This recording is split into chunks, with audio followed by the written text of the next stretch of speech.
ভাইয়ের বউয়ে আমাকে বলতেছে যে আমাদের চট্টগ্রামের মধুভাত রান্না করছে, মধুভাত খেতে, কিন্তু আমি খাবো পান্থা।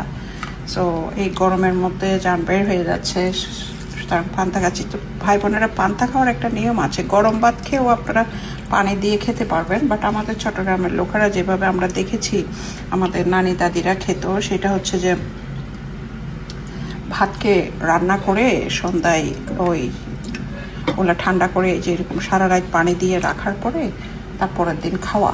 সো ওইটার আলাদা একটা টেস্ট আছে, ওইটার আলাদা একটা স্বাদ আছে, এবং ওইটা কি বলে যে খেতে অন্যরকম একটা স্বাদ। বাট গরম ভাত পানি দিয়েও খাওয়া যায়, কিন্তু ওই যে একদিন আগে করে রাখলে এটা গতকালকে করে রেখেছিলাম। সো আমি খাবো পান্তায় যে এক বল ভাত। সো আমার যে ওই বেটা বিয়ে করছিল, বদমাইশ বেটা, ওর মা আমি এরকম বলে খেতাম দেখা আমাকে কত মাইদর করতো, কত শয়তান মহিলা ছিল, মানে কি অবস্থা ছিল যে মানে বিচার আচার দরবার বসে যেত, বিচার আচার বসে যেত কেন আমি ভাত খেতাম, কেন আমি ভাত খাবো। হ্যাঁ, তো আমি ভাত খাই। এখন বেটি তো ময়রা কবরে গিয়ে কি যে করতেছে আল্লাহ গফুর রহিমে জানে, কিন্তু কথাটা রইয়া যায় সব কিছু, জানেন ভাই বন্ধুরা। সো এই জন্যই আসলে কি বলবো, মানুষকে ভালো ব্যবহার করতে হয়। মানুষ চলে যায় দুনিয়া থেকে, কথাগুলো রয়ে যাবে। হ্যাঁ, আমারগুলো আমার সতীনের কাছে রয়ে যাবে, আমি বেঁচে থাকতেই ওরা আমাকে নানান কথা বলছে, খারাপ কিছু বলছে, আর মরে গেলে বলবে, ওইটা তো স্বাভাবিক। কিন্তু ওই যে বাইরের মানুষ কি বলছে না বলছে, বা অপরিচিত বা আমার আত্মীয় স্বজন বন্ধু বান্ধব, এটা হচ্ছে বিষয়। সো একটা মানুষকে আপনি টর্চার করবেন, তার সারা জীবনে এটা মনে থাকবে।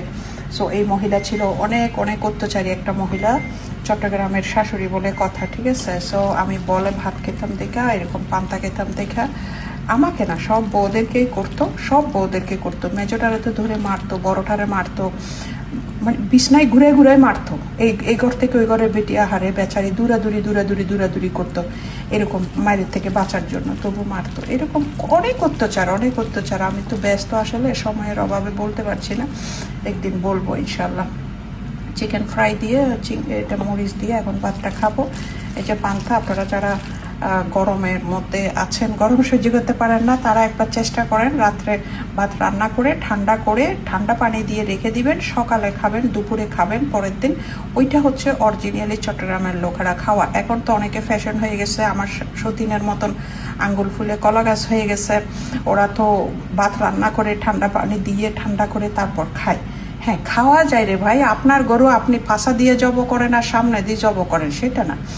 বাট যেটা ট্রেডিশনাল, যেটা একটা বিষয় আছে, সেটা হচ্ছে কথা। সো আমি এভাবে খাই, আপনাদের যাদের ইচ্ছে হয় আপনারা খেতে পারেন।